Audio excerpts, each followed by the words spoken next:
Hi friends, welcome back to my YouTube channel. ಎಲ್ಲರೂ ಹೇಗಿದ್ದೀರಾ? I hope ಎಲ್ಲರೂ ಕೂಡ ತುಂಬ ಚೆನ್ನಾಗಿದ್ದೀರಾ ಅಂತ ಭಾವಿಸ್ತಾ ಇವತ್ತಿನ ಲಗ್ನ ಸ್ಟಾರ್ಟ್ ಮಾಡ್ತಾ ಇದ್ದೀನಿ. ಮಕ್ಕಳು ಯಾಕೋ ಇವತ್ತು ಪಾಯಸ ತಿನ್ನಬೇಕು, ಹೆಸರುಬೇಳೆ ಪಾಯಸ ಮಾಡಿಕೊಡಿ ಅಂತ ಕೇಳ್ತಾಯಿದ್ರು. ಹಾಗಾಗಿ ಇವಾಗ ಹೆಸರುಬೇಳೆ ಪಾಯಸನ ಮಾಡ್ತಾ ಇದ್ದೀನಿ. ನಾನಿಲ್ಲಿ ಮನೆಯಲ್ಲೇ ಮಾಡ್ಕೊಂಡಿರೋಂಥ ಹೆಸರುಬೇಳೆ ಬೀಸೋ ಕಲ್ಲಲ್ಲಿ ಹೆಸರು ಕಾಳಲ್ಲಿ ಬೇಳೆನ ತೆಗೆದಿಟ್ಕೊಂಡಿದ್ದೀನಿ. ಹಾಗೆ ಅದನ್ನು ಸ್ವಲ್ಪ ಹೊತ್ತು ಹುರಿದ್ಬಿಟ್ಟು ನೆಕ್ಸ್ಟು ಇವಾಗ ಒಂದು 2-3 ಸತಿ ತೊಳೆದು ಅದನ್ನು ನೀಟಾಗಿ ಜಾಲಿಸ್ಕೊಬೇಕು. ಅಂದರೆ ಕೆಳಗಡೆ ಸ್ವಲ್ಪ ಕಲ್ಲುಗಳೆಲ್ಲ ಇರುತ್ತೆ. ಅಂದರೆ ಹಳ್ಳಿ ಸೈಡು ನಾವೇ ಕಾಳುಗಳೆಲ್ಲ ಬೆಳೆಯೋದ್ರಿಂದ ಸ್ವಲ್ಪ ಕಲ್ಲುಗಳೆಲ್ಲ ಇರುತ್ತೆ. ಹಾಗೆ ಅದನ್ನೆಲ್ಲ ನೀಟಾಗಿ ತೊಳ್ಕೊಂಡು ಜಾಲಿಸ್ಕೊಂಡು ಒಂದು ಕುಕ್ಕರ್ಗೆ ಹಾಕ್ಕೊತಾ ಇದ್ದೀನಿ. ನಮಗೆ ಎಷ್ಟು ಸ್ವೀಟ್ ಬೇಕೋ ಅಷ್ಟು ಬೆಲ್ಲನ ಸೇರಿಸ್ಕೋಬೋದು. ಅಂದರೆ ಸ್ವಲ್ಪ ಸ್ವೀಟ್ ತಿನ್ನೋರು ಜಾಸ್ತಿ ಇರ್ತಾರೆ. ನಮಗೆ ಇಷ್ಟು ಸಾಕು ಸ್ವೀಟು. ಅಂದರೆ ಮನೇಲಿ ಯಾರ್ಯಾರು ಎಷ್ಟು ಸ್ವೀಟು ಅಂತ ಗೊತ್ತಿರುತ್ತಲ್ಲ, ಹಾಗಾಗಿ ಸ್ವಲ್ಪ ಸ್ವೀಟ್ ಹಾಕ್ಕೊತಾ ಇದ್ದೀನಿ. ಹಾಗೆ ಅರ್ಧ ಹೋಳಷ್ಟು ತೆಂಗಿನಕಾಯಿ ತುರಿನ ಹಾಕ್ಕೊತಾ ಇದ್ದೀನಿ, ತುರಿದಿಟ್ಕೊಂಡಿರೋ ತೆಂಗಿನಕಾಯಿ. ಹಾಗೆ 3 ಏಲಕ್ಕಿನ ಈ ಥರ ಪುಡಿ ಮಾಡ್ಕೊಂಡಿದ್ದೀನಿ. ಪುಡಿ ಮಾಡಿಕೊಂಡು ಏಲಕ್ಕಿ ಸಿಪ್ಪೆನ ತೆಗೆದ್ಬಿಟ್ಟು ಏಲಕ್ಕಿ ಮಾತ್ರ ಹಾಕ್ಕೊತಾ ಇದ್ದೀನಿ.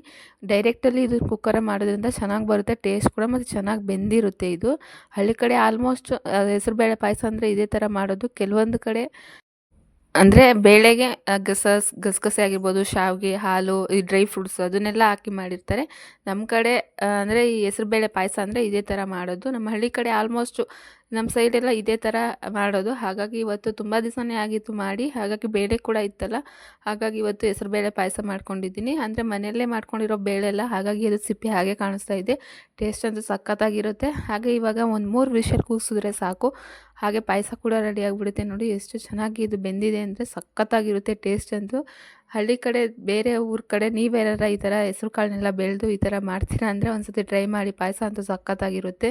ಹಾಗೆ ಸ್ವೀಟ್ ಜೊತೆ ಸ್ವಲ್ಪ ಖಾರನೂ ಬೇಕು ಅಂತ ವಡೆ ಮಾಡ್ಕೊತಾ ಇದ್ದೀನಿ. ನೆನೆಸಿಟ್ಕೊಂಡಿರೋಂಥ 1/4 kg ಕಡಲೆಬೇಳೆ, ಶುಂಠಿ, ಕೊತ್ತಂಬರಿ ಸೊಪ್ಪು, ಹಸಿಮೆಣ್ಸಿನ್ಕಾಯಿ, ಒಣಮೆಣ್ಸಿನ್ಕಾಯಿ, ಜೀರಿಗೆ ಪೌಡರ್, ಸಬ್ಬಕ್ಸಿ ಸೊಪ್ಪು, ಕೊತ್ತಂಬರಿ ಸೊಪ್ಪು, ಹಾಗೆ ರುಚಿಗೆ ತಕ್ಕಷ್ಟು ಉಪ್ಪು, ಸೋಡಾನ ತಗೊಂಡು ಫಸ್ಟು ಬೆಳ್ಳುಳ್ಳಿ, ಶುಂಠಿ, ಕೊತ್ತಂಬರಿ ಸೊಪ್ಪು ಮತ್ತು ಪುದೀನ ಎಲ್ಲ ಸಬ್ಬಕ್ಸಿ ಸೊಪ್ಪು ಇಷ್ಟೆಲ್ಲ ಹಾಕಿ ಫಸ್ಟು ರುಬ್ಕೊಂಡಾದ್ಮೇಲೆ ಅದೇ ಒಂದು ಮಿಕ್ಸಿ ಜಾರ್ಗೆ ನೆನೆಸಿಟ್ಟಿಟ್ಕೊಂಡಿರೋಂಥ ಸ್ವಲ್ಪ ಕಡಲೆಬೇಳೆನ ಹಾಕಿ ರುಬ್ಕೊತಾ ಇದ್ದೀನಿ. ಒಂದು ಪಾತ್ರೆಗೆ ಅದನ್ನೆಲ್ಲ ರುಬ್ಕೊಂಡಿರೋ ಮಿಶ್ರಣನ ಸೈಡಿಗೆ ಹಾಕ್ಕೊತಾ ಇದ್ದೀನಿ ನೋಡಿ.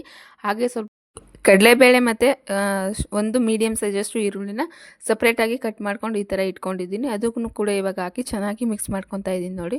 ಇದು ಎಷ್ಟು ಮಿಕ್ಸ್ ಮಾಡ್ತೀವೋ ಅಷ್ಟು ಟೇಸ್ಟ್ ಕೂಡ ಚೆನ್ನಾಗಿರುತ್ತೆ. ಇದನ್ನು ಮಿಕ್ಸ್ ಮಾಡ್ಕೊಂಡಾದ್ಮೇಲೆ ಸ್ವಲ್ಪ ಹೊತ್ತು ಫ್ರಿಜ್ಜಲ್ಲಿ ಎತ್ತಿಕ್ಬಿಟ್ರೆ ಎಷ್ಟು ನಾವು ಎಣ್ಣೆ ಹಾಕಿರ್ತೀವೋ ಅಷ್ಟೇ ಎಣ್ಣೆ ಇರುತ್ತೆ ನೋಡಿ. ಇದನ್ನು ಚೆನ್ನಾಗಿ ಮಿಕ್ಸ್ ಮಾಡ್ಕೊತಾ ಇದ್ದೀನಿ. ರುಚಿಗೆ ತಕ್ಕಷ್ಟು ಉಪ್ಪನ್ನ ಸೇರಿಸ್ಕೋಬೋದು. ನಾನು ಸ್ವಲ್ಪ ಉಪ್ಪನ್ನ ಕಮ್ಮಿ ಸೇರಿಸ್ಕೊಂಡಿದ್ದೆ. ಇವಾಗ ಮತ್ತೆ ಉಪ್ಪನ್ನ ಸೇರಿಸ್ಕೊಂಡು ಇದನ್ನು ನೀಟಾಗಿ ಮಿಕ್ಸ್ ಮಾಡ್ಕೊತಾ ಇದ್ದೀನಿ ನೋಡಿ. ಬೇಳೆ ಈ ಥರ ಜಾಸ್ತಿ ಹಾಕೋದ್ರಿಂದ ತಿನ್ನಬೇಕಾದ್ರೆ ಸ್ವಲ್ಪ ಚೆನ್ನಾಗಿರುತ್ತೆ ಅಂತ ಬೇಳೆ ಸ್ವಲ್ಪ ಜಾಸ್ತಿನೇ ಹಾಕ್ಕೊಂಡಿದ್ದೀನಿ. ಹಾಗೆ ಇವಾಗ ಎಣ್ಣೆ ಕೂಡ ಕಾಯಕ್ಕಿಟ್ಟಿದ್ದೀನಿ. ಅಂದರೆ ಎಣ್ಣೆ ಕಾದ್ಮೇಲೆ ಫ್ರಿಜ್ಜಲ್ಲಿ ಇಡೋದ್ರಿಂದ ನಾವು ಎಷ್ಟು ಎಣ್ಣೆ ಹಾಕ್ತೀವೋ ಅಷ್ಟೇ ಇರುತ್ತೆ. ನಾನು ಡೈಲಿ ಲಾಗ್ ನೋಡಿರೋರಿಗೆ ಗೊತ್ತಿರುತ್ತೆ.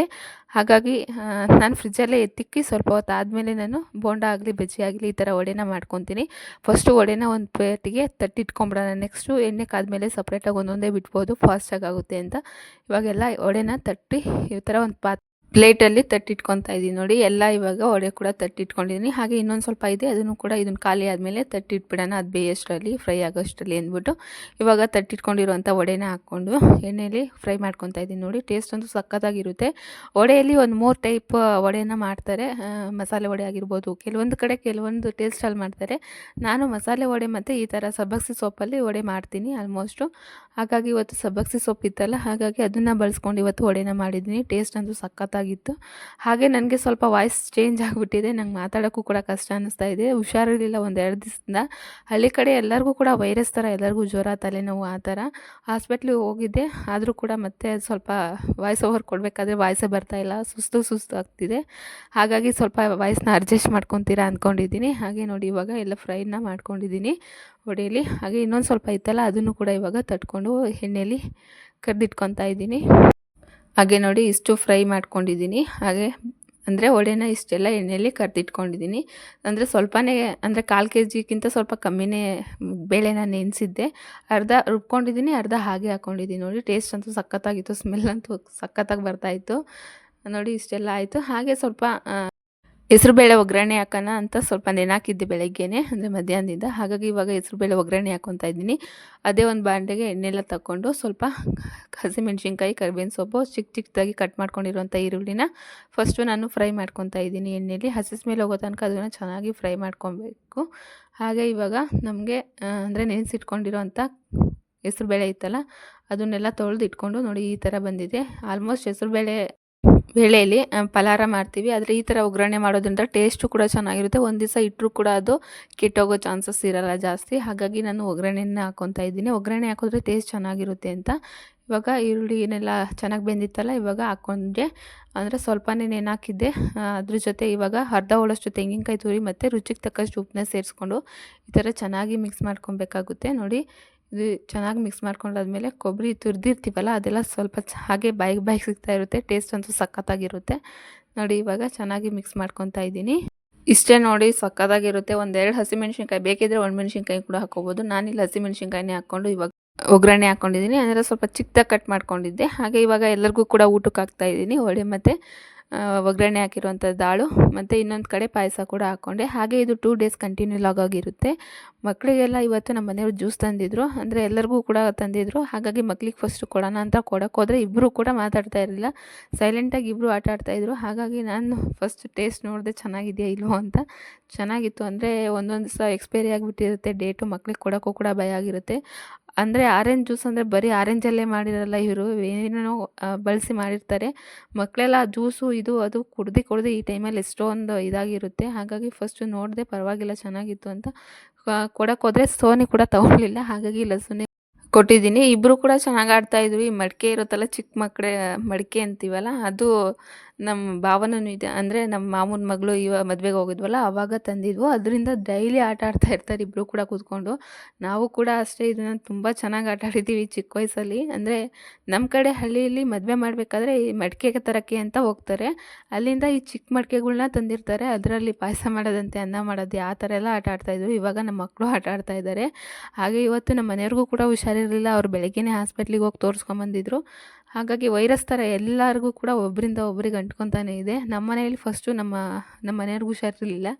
ಆಮೇಲೆ ನನಗೆ ಸ್ಟಾರ್ಟ್ ಆಗಿಬಿಟ್ಟಿದೆ. ಫುಲ್ ತಲೆನೋವು, ಒಂಥರ ಚಳಿ, ಜ್ವರ ಮತ್ತು ಬೆನ್ನೋವು, ಆ ಥರ ಎಲ್ಲ ನೋವುಗಳು. ಹಾಗಾಗಿ ನಮ್ಮ ಮನೆಯವ್ರು ಸ್ವಲ್ಪ ಹಾಸ್ಪಿಟ್ಲಿಗೆ ಹೋಗಿ ಬಂದು ಮನಿಕೊಂಡಿದ್ರು. ನನಗೆ ಸ್ವಲ್ಪ ಬೆನ್ನೋವು ಅಷ್ಟೇ ಸ್ಟಾರ್ಟಿಂಗ್ ಇದ್ದಿದ್ದು. ಇದ್ದಕ್ಕಿದ್ದಂಗೆ ನೈಟು ಜ್ವರ, ತಲೆನೋವೆಲ್ಲ ಸ್ಟಾರ್ಟ್ ಆಗೋಯಿತು. ಹಾಗೆ ಸ್ವಲ್ಪ ನಾನೇ ನೋಡ್ಕೊತಾ ಇದ್ದೆ. ಇನ್ನೇನು ಅತ್ತೆನೂ ಇರಲಿಲ್ಲ, ಮಾವನೂ ಇರಲಿಲ್ಲ. ಪಾಪ ಮೇಕೆ ಮರಿಗಳೆಲ್ಲ ಸುಮ್ಮನೆ ಕಿರಿಸ್ತಾ ಇರ್ತವೆ ಅಂದ್ಬಿಟ್ಟು ನಾನೇ ಹುಲ್ಲಾಕೋಣ ಅಂತ ಬಂದೆ. ಅಂದರೆ ಚಿಕ್ಕ ಮೇಕೆ ಮರಿ ಎಲ್ಲ ದೊಡ್ಡವೆಲ್ಲ ಮಾರಿಬಿಟ್ಟಿದ್ದೀವಿ, ತರಬೇಕು ಅಂತ ಹಿಂದಿನ ಲಾಗಲ್ಲೂ ಕೂಡ ಹೇಳಿದ್ದೆ. ಈ ಮೇಕೆ ಮರಿಗಳಿಗೆ ಸ್ವಲ್ಪ ನೀರು ಇಡೋದು, ಹುಲ್ಲಾಕೋದು ಸ್ವಲ್ಪ ಲೇಟ್ ಆಯಿತು ಅಂದರೆ ಫುಲ್ ಕಿರಿಸ್ಕೊತಾ ಇರ್ತವೆ. ಹಾಗಾಗಿ ಬಂದು ಅಷ್ಟು ಕರೆಕ್ಟ್ ಟೈಮಿಗೆ ಆಗ್ತಾ ಇರಬೇಕಾಗುತ್ತೆ. ನಮ್ಮ ಮನೆಯವ್ರಿಗೆ ಇನ್ನೇನು ಹುಷಾರಿಲ್ಲ, ಅವ್ರು ಕೂಡ ಎದ್ದೋಳಲ್ಲ.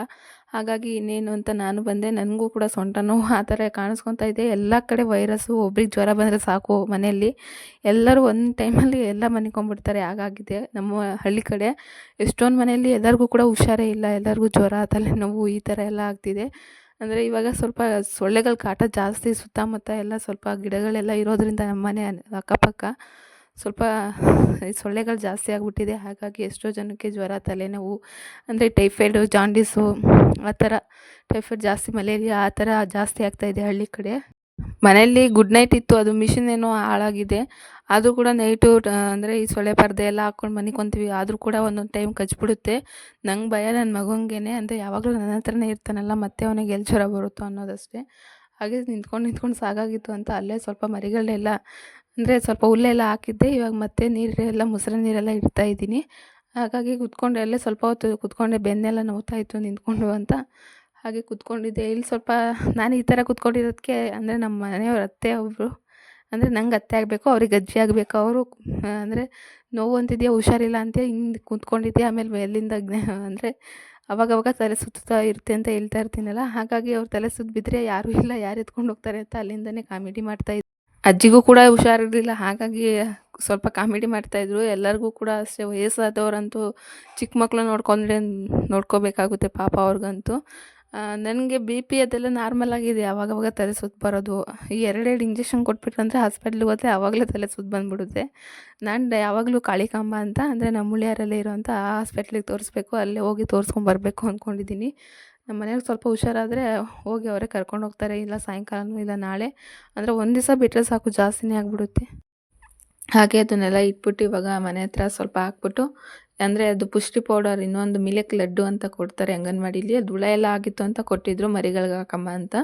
ಹಾಗಾಗಿ ಅದನ್ನೆಲ್ಲ ಹಾಕಿದೆ. ಸ್ವಲ್ಪ ಮೇವು ಕೂಡ ಹಾಕ್ಬಿಟ್ರೆ ಆಮೇಲೆ ಒಂದು ಅರ್ಧ ಗಂಟೆ 1 ಅವರ್ ಮಾತಾಡಿಸೋ ಹಾಗಿಲ್ಲ ಮೇಕೆ ಮರಿಗಳನ್ನೆಲ್ಲ ಅಂದ್ಬಿಟ್ಟು ಇವಾಗ ಎಲ್ಲ ಹುಲ್ಗಳನ್ನೆಲ್ಲ ಹಾಕ್ತಾಯಿದ್ದೀನಿ. ಇವತ್ತಂತೂ ಸಿಕ್ಕಾಪಟ್ಟೆ ಬಿಸಿಲು, ಹೊರಗಡೆ ಬರೋಕ್ಕೂ ಆಗಲ್ಲ, ಅಷ್ಟು ಬಿಸಿಲಿತ್ತು. ಈ ಕುರಿ ಮೇಕೆ ಮೇಯ್ಸಕ್ಕೆ ಹೋಗಿರೋರ್ಗೆಲ್ಲ ಸಖತ್ತು ಕಷ್ಟ ಅಂದ್ಬಿಡುತ್ತೆ ಇಷ್ಟೊಂದು ಬಿಸಿಲಿದ್ರೆ. ಮನೆಯಲ್ಲೇ ನಾವೇ 1 ಗಂಟೆ ಹೊರಗಡೆ ಬಂದರೆ ಎಷ್ಟು ಬಿಸಿಲಿರುತ್ತೋ ನಾವು ಹೆಂಗೆ ಒಳಗಡೆ ಓಡೋಗ್ತೀವೋ ಪಾಪ ಕುರಿ ಮೇಕೆ ಅವ್ರು ಬಿಸಿಲಲ್ಲೇ ಅದನ್ನು ಮೇಯಿಸ್ಕೊಂಡು ಅದು ಮೇಕೆ ಮರಿಗಳೆಲ್ಲ ಬಿಸಿಲಲ್ಲೇ ಇರುತ್ತಲ್ಲ ಒಂಥರ ಹಿಂಸೆ ಅನ್ನಿಸ್ಬಿಡುತ್ತೆ. ಬಿಸಿಲು ಯಾಕಾದರೂ ಬರುತ್ತೋ ಅನಿಸುತ್ತೆ ಒಂದೊಂದು ಟೈಮು. ಆದರೆ ಒಂದೊಂದು ಟೈಮು ಬಿಸಿಲು ಬೇಕು ಅನಿಸ್ತಾ ಇರುತ್ತೆ. ಹಾಗೆ ಮರಿಗಳನ್ನೆಲ್ಲ ಇವಾಗ ಬಿಸಿಲಲ್ಲಿ ಸ್ವಲ್ಪ ಜಾಸ್ತಿ ನೀರು ಕುಡಿತಾವೆ, ಹಾಗಾಗಿ ಎಲ್ಲ ಅಲ್ಲೇ ಇಟ್ಟು ಬಂದಿದ್ದೀನಿ ಬೇಕಾದಾಗ ಕುಡಿಕೊಳ್ಳಿ ಅಂತ. ಅಂದರೆ ಅಲ್ಲೇ ಇಟ್ಬಿಟ್ರೆ ಏನು ಮಾಡ್ತವೆ ಅಂದರೆ ಎಲ್ಲ ಚೆಲ್ಕೊಂಡ್ಬಿಡ್ತವೆ, ಅದೊಂದು ಇದು.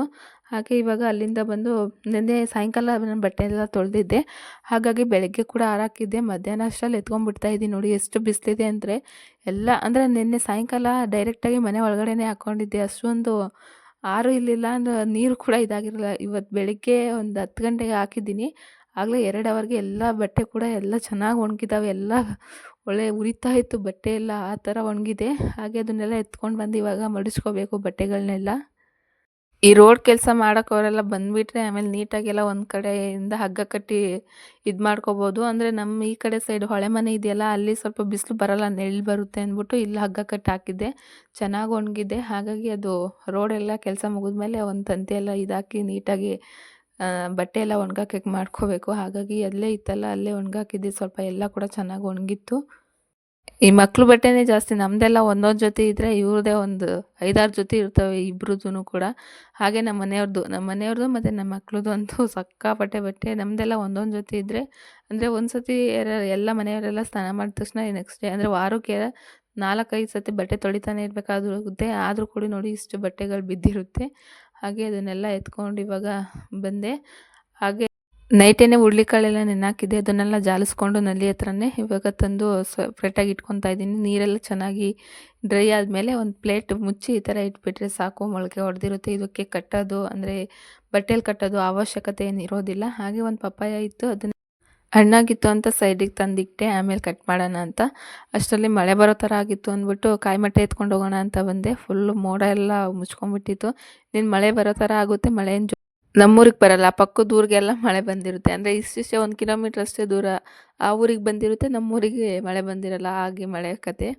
ಹಾಗೆ ಇವಾಗ ನೋಡಿ ಅದನ್ನೆಲ್ಲ ತುಂಬ್ಕೊತಾ ಇದ್ದೀನಿ. ಒಂದು ಚೀಲಕ್ಕೆ ತಂದಿದ್ದೆ. ಅಂದರೆ ಮಳೆ ಬಂದರೆ ಎಲ್ಲ ನೆಂದೋದ್ರೆ ಮತ್ತೆ ಡೈಲಿ ಮತ್ತೆ ಸ್ನಾನ ಮಾಡ್ತಾ ಇರ್ತಾರಲ್ಲ ಮಕ್ಕಳು, ಹಂಡೆ ಒಲೆ ಕಾಯಿಸ್ತಾ ಇರಬೇಕಾಗುತ್ತೆ. ಹಾಗಾಗಿ ಇದೊಂದು ಮಟ್ಟೆ ಹಾಕ್ಬಿಟ್ರೆ ಆಮೇಲೆ ಎಲ್ಲ ಕೂಡ ಚೆನ್ನಾಗಿ ಹುರ್ಕೊಂಡು ಬೇಗ ನೀರು ಕಾಸ್ಕೋಬೋದು ಅಂತ ಒಂದು ಚೀಲ ತುಂಬ್ಕೊಂಡು ಹೋಗ್ಬಿಡ್ತೀನಿ. ಅಷ್ಟರಲ್ಲಿ ತೋಟದಿಂದ ಮಾವ ಕೂಡ ಬಂದಿದ್ದರು, ಅವ್ರಿಗೂ ಕೂಡ ಊಟಕ್ಕೆ ಹಾಕಿದೆ. ಹಾಗೆ ಟೀ ಇಟ್ಕೊಡಮ್ಮ ಅಂದರು, ಹಾಗಾಗಿ ಟೀ ಇಡ್ತಾಯಿದ್ದೀನಿ. ನಮ್ಮ ಮನೆಯವರು ಕೂಡ ಹಾಸ್ಪಿಟ್ಲಿಗೆ ಹೋಗಿ ಮಲಗಿದ್ದಾರೆ, ಬೆಳಗಿಂದ ಎದ್ದೇ ಇಲ್ಲ ಅವರು. ಹಾಗೆ ಇನ್ನೊಂದು ಕಡೆ ಟೀ ಕೂಡ ಇಟ್ಕೊಂಡಿದ್ದೀನಿ. ಹಾಗೆ ಸ್ವಲ್ಪ ಮಕ್ಕಳೆಲ್ಲ ಇದು ಮಾಡ್ತಾಯಿದ್ರು, ಇವಾಗಲೇ ಕಟ್ ಮಾಡು, ಸಾಯಂಕಾಲ ಇನ್ನೇನು ಕಟ್ ಮಾಡ್ತೀಯಾ ಅಂತ. ಹಾಗಾಗಿ ಇವಾಗ ಪಪ್ಪಾಯ ಕಟ್ ಮಾಡೋಣ ಅಂತ ಚಾಕು ತೊಗೊಂಡು ಕಟ್ ಮಾಡ್ಕೊತಾ ಇದ್ದೀನಿ. ಪಪ್ಪಾಯ ಈ ಟೈಮಲ್ಲಂತೂ ಜಾಸ್ತಿ ತಿನ್ನಬೇಕು. ಅಂದರೆ ಬಿಸಿಲು ಕಾಲ ಅಂತ ಕೆಲವೊಬ್ರು ತಿನ್ನಲ್ಲ, ರೇಟ್ ಕೂಡ ಜಾಸ್ತಿ ಇರುತ್ತೆ ಅಂತ. ಹಳ್ಳಿ ಕಡೆ ನಮಗೆ ಫ್ರೀಯಾಗಿ ಸಿಗುತ್ತಾ ಇರುತ್ತಲ್ಲ, ಅಂದರೆ ನಾವೇ ತೋಟದಲ್ಲೆಲ್ಲ ಹಾಕಿರ್ತೀವಲ್ಲ, ಹಾಗಾಗಿ ಎಲ್ಲ ಹಣ್ಣಾಗ್ತಿತ್ತು. ಹಾಗೆ ಒಬ್ರಿಗೇನೋ ಹಾಗೆ ಕೊಟ್ಟಿದ್ದೀವಿ, ಇನ್ನೆರಡು ಇತ್ತು, ಒಂದು ನಾವು ತಿಂದಿದ್ದೀವಿ, ಇನ್ನೂ ಕಾಯಿಗಳಿದೆ, ಇನ್ನೂ ಬಿಡಿಸ್ಕೋಬೇಕು. ಅಂದರೆ ನಾವು ಹೋಗಿ ಕೀಳೋದ್ಕಿಂತ ಬೇರೆಯವರೇ ಬಂದು ಕಿತ್ಕೊಂಡು ಹೋಗ್ಬಿಡ್ತಾರೆ. ಹಾಗೆ ಹಳ್ಳಿ ಕಡೆ ಯಾರೇ ಹಾಕಿದ್ರು ಕೂಡ ಬೇಗ ಬಂದು ಕಿತ್ಕೊಂಡು ಬೇರೆಯವರೆಲ್ಲ ಎತ್ಕೊಂಡು ಹೋಗ್ಬಿಡ್ತಾರೆ. ಇದು ಹಣ್ಣಾಗಿರೋದು ಬಿಟ್ಟಿರೋದು ಇದು ನಮ್ಮ ಮನೆಯವರು ಅಂದರೆ ಸುತ್ತ ಗಿಡದ ಸುತ್ತ ಏನೋ ಮುಳ್ಳೇನೋ ಹಾಕಿದ್ರಂತೆ, ಹಾಗಾಗಿ ಅದು ಹೆಂಗೋ ಸಿಕ್ಕಿದೆ. ಸೋನಿ ಅಷ್ಟಕ್ಕೆ ಕಟ್ ಮಾಡ್ತಿರೋದಕ್ಕೆ ಪಪ್ಪಾಯ ಕಟ್ ಮಾಡ್ತೈತಮ್ಮ ಅಂತ ಫುಲ್ ಕುಣಿತಾ ಇದ್ದಾಳೆ. ಮಕ್ಕಳಿಗೆಲ್ಲ ಇವಾಗ ಸ್ಕೂಲ್ ರಜೆ ಕೊಟ್ಬಿಟ್ಟಿದ್ದಾರೆ, ಅವ್ರನ್ನ ಹಿಡಿಯೋಕ್ಕೆ ಆಗಲ್ಲ, ಆಗ ಆಡ್ತಿದ್ದಾರೆ. ಅಂದರೆ ಇಬ್ಬರನ್ನ ಸುಧಾರಿಸೋದು ಸ್ವಲ್ಪ ಕಷ್ಟನೇ. ಇಬ್ಬರು ಒಂದೊಂದು ಸತಿ ಗಲಾಟೆ ಮಾಡಿಬಿಡ್ತಾರೆ, ಇಬ್ಬರು ಒಂದೇ ಥರ ಆಟ ಆಡ್ತಾ ಇರ್ತಾರೆ, ಬಿದ್ದು ಹೇಳೋದು, ತಲೆನೋವಾಗ್ಬಿಡುತ್ತೆ ಈ ಥರ ರಜೆ ಕೊಟ್ಟಾಗ. ಮತ್ತು ಅಜ್ಜಿ ಮನೆಗೆ ಯಾವಾಗ ಹೋಗೋಣ, ಅಜ್ಜಿ ಮನೆಗೆ ಯಾವಾಗ ಹೋಗೋಣ ಅಂತ ಕೇಳ್ತಿದ್ದಾರೆ. ಆದರೆ ನಾವು ಸ್ವಲ್ಪ ದೇವಸ್ಥಾನಕ್ಕೆ ಅಲ್ಲಿ ಇಲ್ಲಿ ಹೋಗಬೇಕು ಅಂತ ಹೋಗೋಕ್ಕಾಗ್ತಿಲ್ಲ. ಇನ್ನು ಯಾವಾಗ ಹೋಗೋದು ಬೆಂಗಳೂರಿಗೆ, ಅಂದರೆ ಅಮ್ಮವ್ರ ಮನೆಗೆ ನೋಡೋಣ ಅಂತ ಸುಮ್ಮನಾಗಿದ್ದೀನಿ. ಸೋನಿಗೂ ಕೂಡ ಡೈಲಿ ಹೋಮ್ವರ್ಕ್ ಕೊಡ್ತಾ ಇದ್ದಾರಲ್ಲ, ಹೋಮ್ವರ್ಕು ಮುಗಿಸ್ಕೊಂಡು ಹೋಗೋಣ ಒಂದೇ ಸತಿ. ಅಂದರೆ ಅಲ್ಲಿಗೋದ್ರೂ ಕೂಡ ಹೋಮ್ವರ್ಕ್ ಮಾಡಲ್ಲ ಇವ್ರು. ಏನಂದರೆ ನಮ್ಮ ಅಮ್ಮ ಸ್ವಲ್ಪ ಜಾಸ್ತಿ ಇದು ಮಾಡಿಬಿಡ್ತಾರಲ್ಲ, ಅಪರೂಪಕ್ಕೆ ಬಂದವರೇ ಅಂತ, ಹಾಗಾಗಿ ಸ್ವಲ್ಪ ತಲೆ ಕೆಡಿಸ್ಕೊಳ್ಳಲ್ಲ ಸೋನಿ. ಇಲ್ಲಿದ್ದರೆ ಹೇಗೋ ಹೋಮ್ವರ್ಕ್ ಮಾಡಿಸ್ಬೋದು ಅವಳನ್ನ, ಅಲ್ಲಿ ಸ್ವಲ್ಪ ಪ್ರೀತಿ ಮುದ್ದು ಜಾಸ್ತಿ ಆಗಿಬಿಡುತ್ತಲ್ಲ, ಹಾಗಾಗಿ ಮಕ್ಕಳು ಮಾತು ಕೇಳಲ್ಲ ಅಲ್ಲಿ. ಹಾಗೆ ನೋಡಿ ಇವಾಗ ಪಪ್ಪಾಯ ಎಲ್ಲ ಕಟ್ ಮಾಡಿ ಕೊಡ್ತಾ ಇದ್ದೀನಿ. ಬೀಜ ಅಂತೂ ಸಖತ್ತಿತ್ತು, ಇದನ್ನು ಒಣಗಿಸಿ ತೋಟದಲ್ಲಿ ಹಾಕಿದ್ರೆ ಒಳ್ಳೆಯದು ಅಂತ ಎಲ್ಲ ತೆಗೆದಿಟ್ಕೊತಾ ಇದ್ದೀನಿ. ಹಾಗೆ ಇವತ್ತಿನ ವಿಡಿಯೋನ ಇಲ್ಲಿಗೆ